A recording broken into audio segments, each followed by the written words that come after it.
Churchy, the 1982 March and Rally.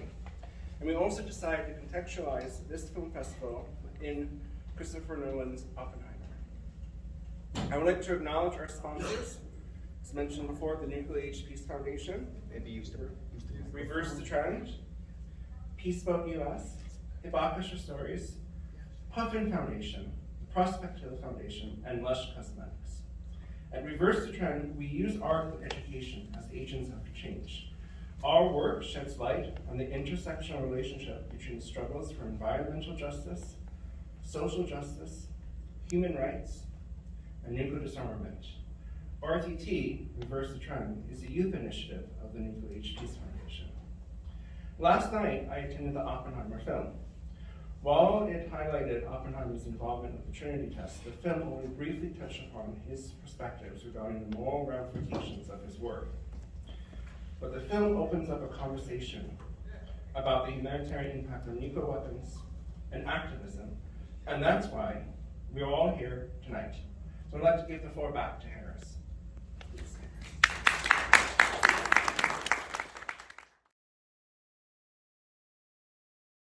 Capsule on which future generations can always look back for inspiration in the disarmament movement.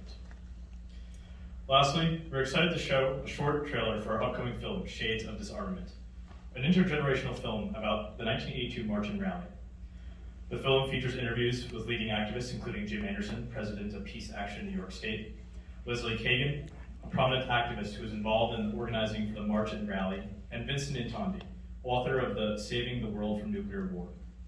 The June 12, 1982 Disarmament Rally and Beyond, an advisor with Reverse the Trend. We would also like to extend our appreciation to Jeremiah Williams, a young African-American activist, and Sajani Patel, a young law student and former intern at the Nuclear Age Peace Foundation and Reverse the Trend, both of whom acted as interviewers and critical voices beyond the creation of the film. Specifically, Shades of Disarmament focuses on the necessity of including diverse voices, many of whom were marginalized during the March and Rally. I'd also like to remind everyone that we have a VR experience outside. If you would like to trickle out at any point, please feel free to do so. Thank you.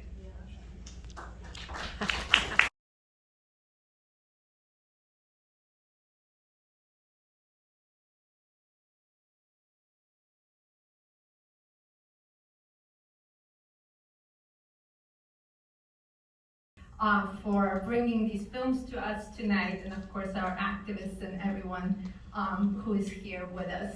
So as both Harris and Christian alluded to already, of course the inspiration for tonight's event is the release of the Oppenheimer film.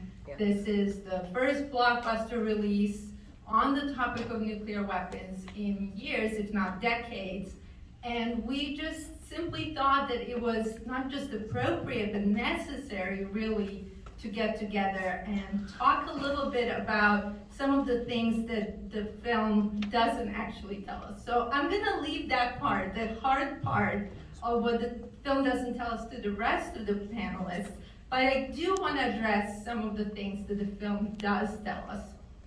And so I saw the film on Saturday with my family. I actually still had dreams about it this morning, so that means 2 nights of dreams about the film. And I'll just share that I really truly felt that it was both brilliant and magnificent. And I felt that what it did was not just tell us the story of the beginning of the nuclear age, but in fact, what I thought the film really was doing was giving us a study of human character, with Oppenheimer, of course, at the center as a very, and I think for me the word tortured just keeps coming up because he just comes across as tortured at nearly every turn throughout the film. But what the film also does is it presents us with characters, of course, everyone directly or indirectly involved in the Manhattan Project. And those characters really range from the best among us to, in many ways, the worst among us. And I'll just point out in the first group, And I hope that for anyone who has not seen the movie, this should not be a giveaway. In fact, it should be a little bit of a hint for something to look out for, because the film is, it's 3 hours and it's intense and there are a lot of characters coming and going, and so it's a little bit hard to catch some of those moments. But the person I'm talking about, and some of you who've read a recent article I had in the Bulletin of Atomic Scientists will understand why I'm talking about this character. The character is I.I. Rabi. He was a professor of physics at Columbia University, a Nobel laureate. In fact, his Nobel Prize was for a discovery of nuclear magnetic resonance. And if you have ever had an MRI, and if you haven't, you'll probably have one at some point in your life, we have MRI because of Rabi's discovery.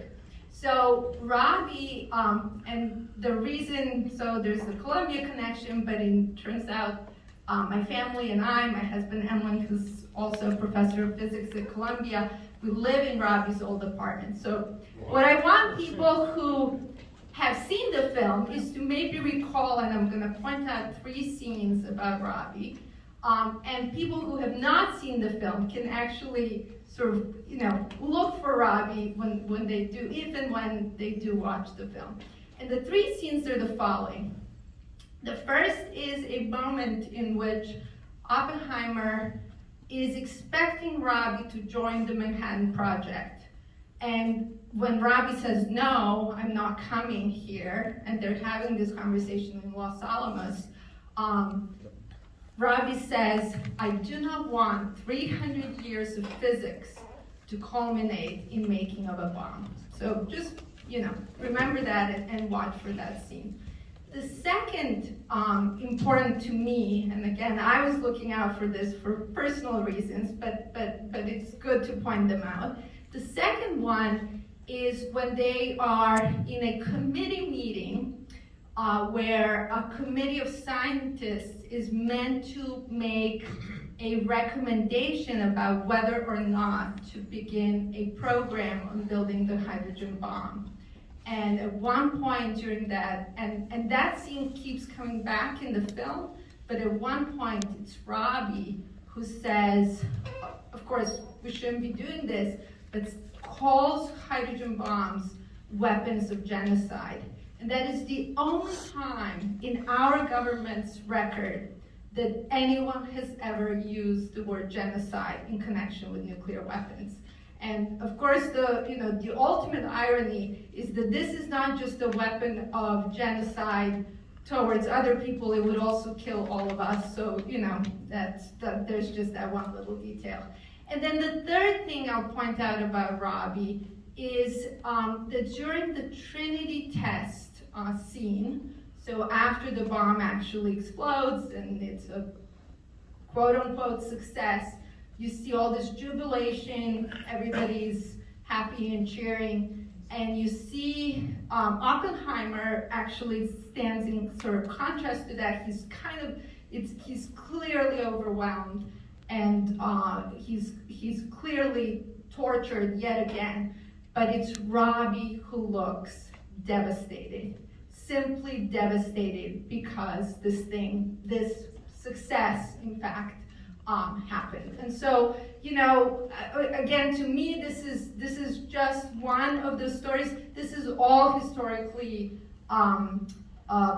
verified, and this is not like they made up a good scientist. There really was a good person there who was trying in their own way to send a message. Of course, that message never got through, and here we are today with 13,000 weapons, many of which are hydrogen bombs, and we do have to do something about it. So I'll leave my comments to that, and again, thank everyone for being here, and thank the organizers for making this possible.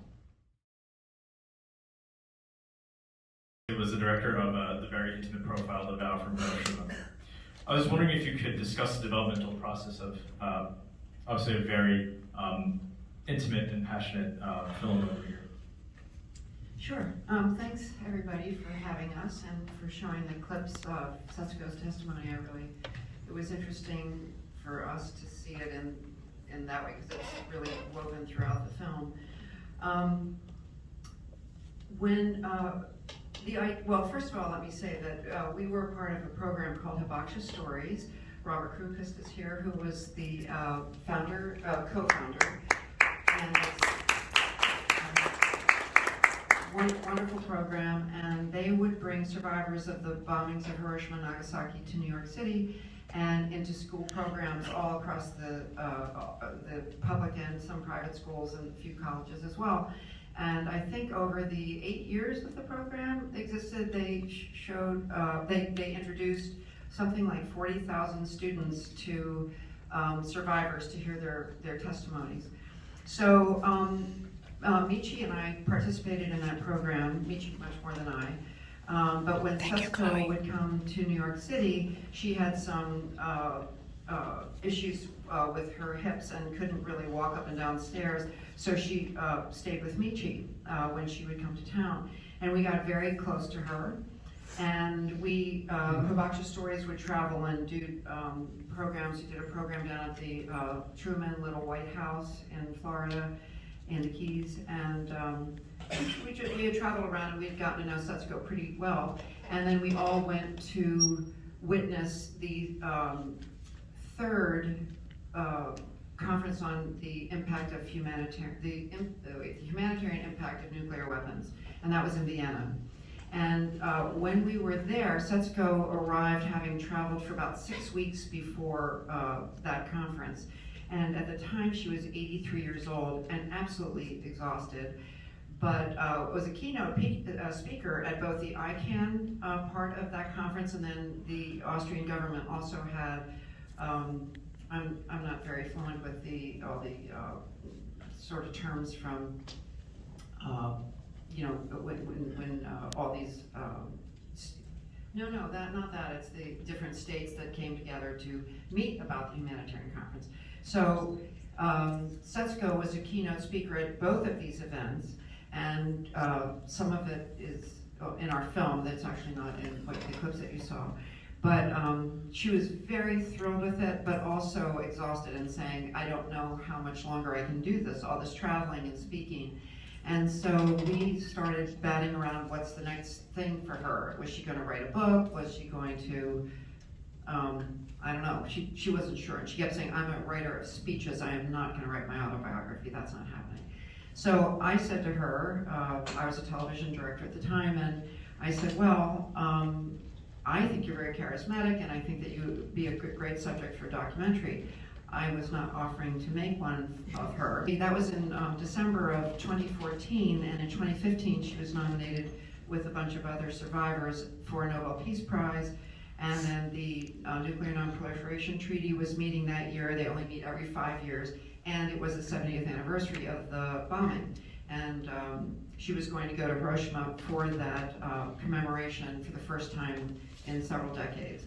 So things were just happening so fast, and we talked to her, and we talked about what we would cover with the film, and we just talked to a friend who was a camera person, and the three of us just started, and no funding, no nothing. We just grabbed a camera and went, and that's how it began.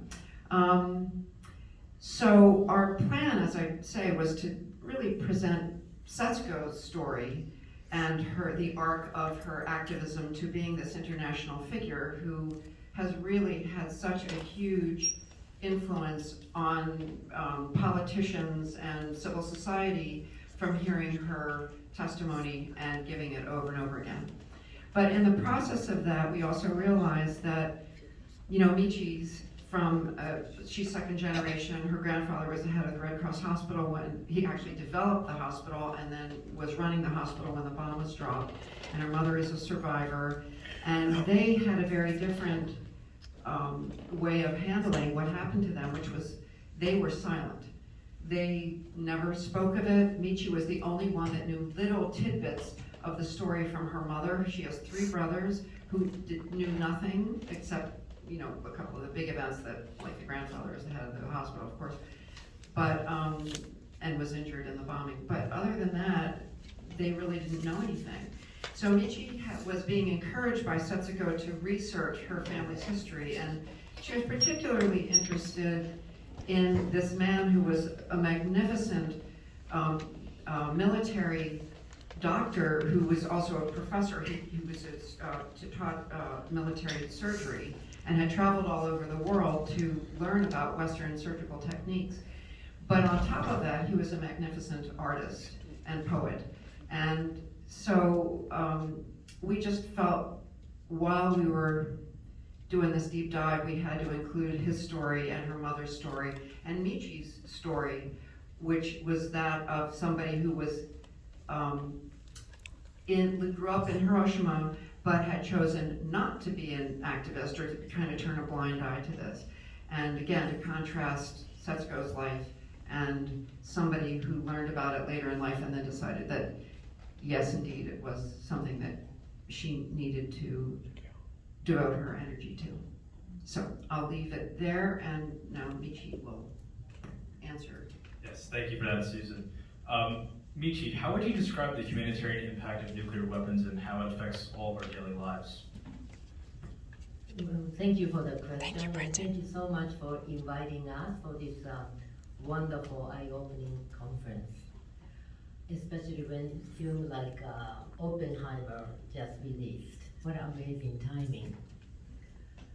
In my case, as Susan explained about my background, okay, so both of us really kind of like not fell into, but because of our affection and respect for Setsuko, and then Setsuko was staying in my apartment, we happened to go to the same girls' school, therefore there was immediate, very natural affinity with each other. And I was so lucky, personally, to have the opportunity to spend time with someone like that. And then I must say, even though I knew my grandfather survived, my grandparents and my mother, and also my grandfather had a very important role as the head of that Red Cross hospital, when that was just about the only standing hospital when the atomic bomb exploded in Hiroshima, and he was seriously injured himself, but he really directed all the medical professionals who were working in the midst of the chaotic situation at the Red Cross hospital.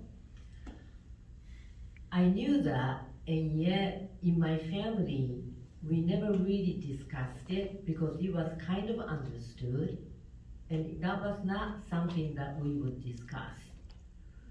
So I was not aware of it, even though I was growing up in a very, very close so-called childhood neighborhood with the impact of nuclear weapons, what happens to human beings.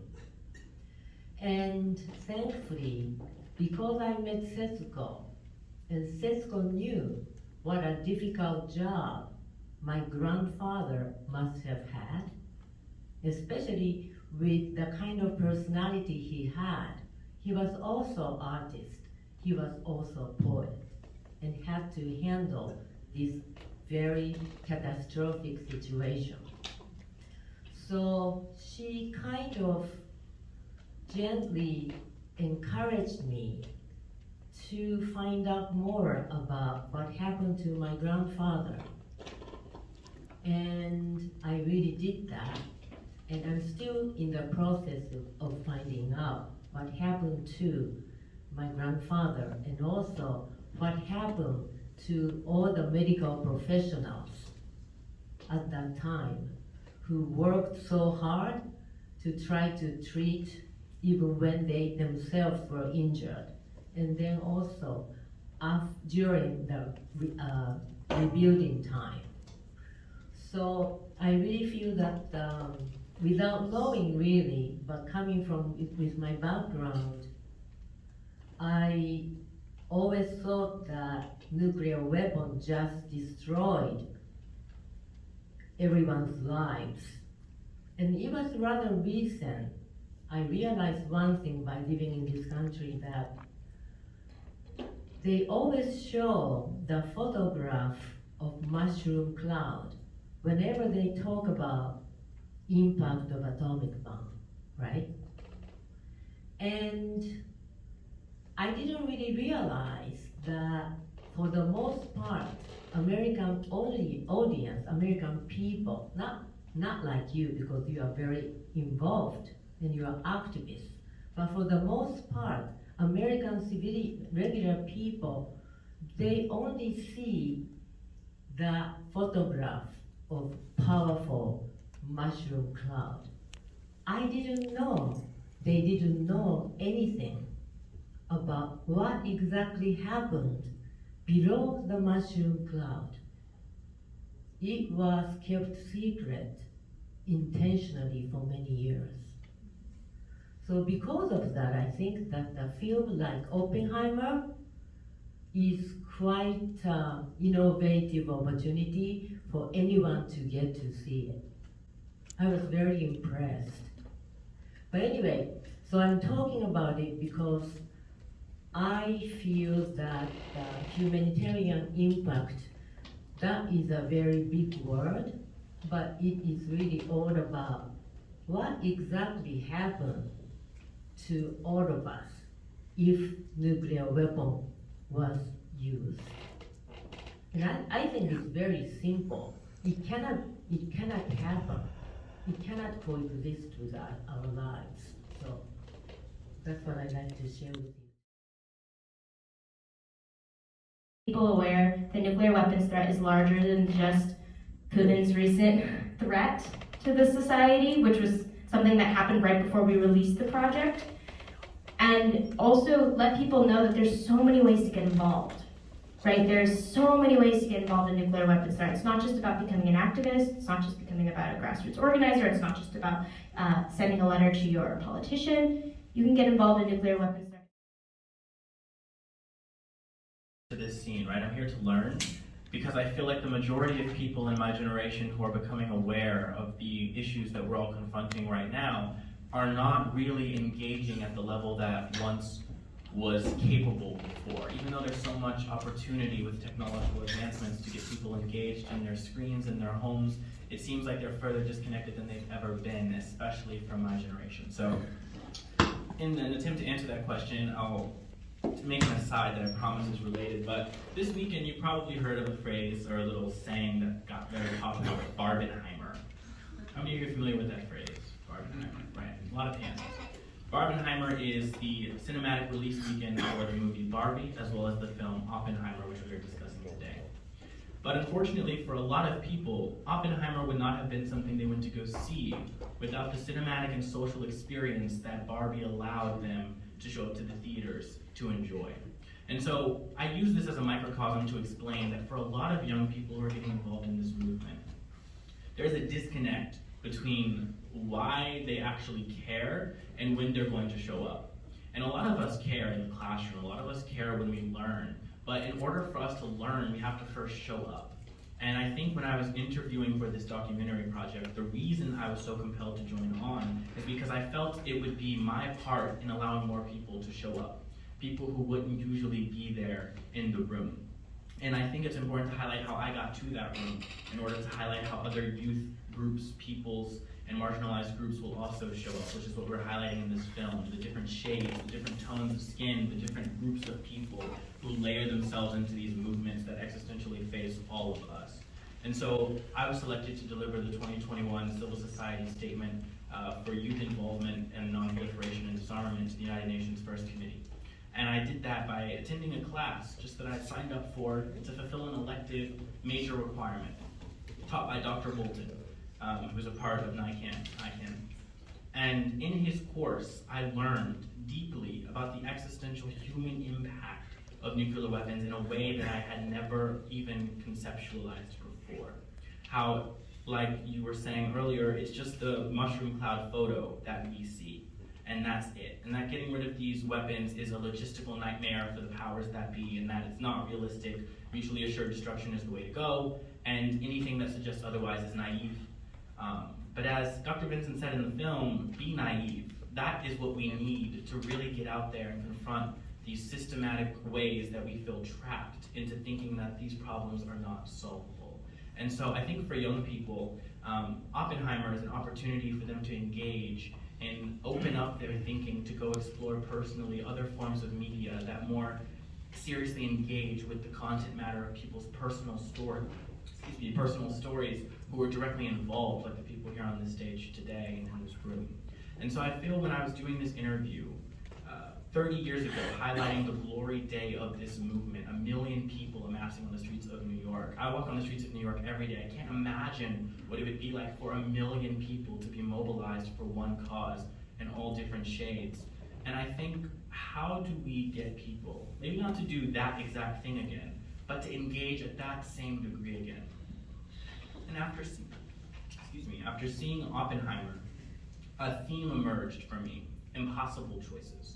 The film is laced with Oppenheimer and other characters being forced to reconcile their lifelong work as physicists and as scientists who feel compelled to be a part of this project, but also feel that its outcome is unjustifiably too dangerous. But yet they catch themselves somehow in some way being a part of the work piece by piece until ultimately the project is finished.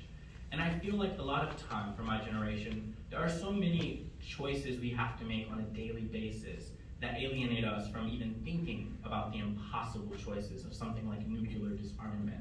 My generation is focused on paying rent, on getting into school, on fighting the injustices of racism, of being recognized and accepted by their parents for who they are and the identities they hold. How do they have the time? How do they have the breath? How do they have the inspiration? And how do they feel like they can actually sit in the room with the diplomats, dignitaries, researchers, activists, and have something equal or tantamount to say and be listened to? And so I feel like in this film that we'll be releasing this November, Shades of Disarmament, we really explore and unpack how people who still felt that way in 1982 showed up. How Jim Anderson speaks to the fact that although the credit was not given for the organizing power of the Black community in that march, they were there anyway. How even though some groups felt that recognition was not adequately deserved or received, I should say, they still understood the necessity of showing up in mass and getting organizations mobilized together under something that was a threat to all of us. So today, after Barbenheimer weekend wears off, how will we continue to compel young people to show up, to care, to fill these spaces? It won't be easy, there's not a singular answer, I'm still trying to figure it out myself. But I think the more room that organizations like the ones here today make for young people, people who may not have a knowledge base or an intent to start their life's work on the drum of nuclear disarmament, who may just be there because they're compelling speakers or who they are fighting for racial justice or healthcare, how can they fold them into this movement as well? Because if they're not there, this doesn't get done. And I feel like we all understand that. And we're looking for ways actively on how to mobilize young people, because without them, this movement does not move.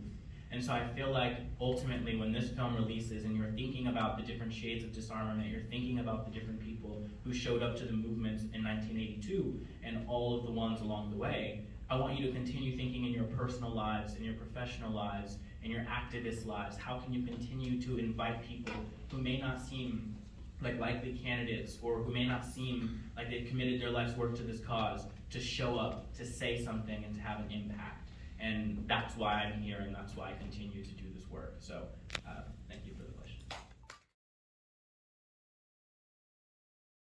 Establish a framework for the total elimination of nuclear weapons.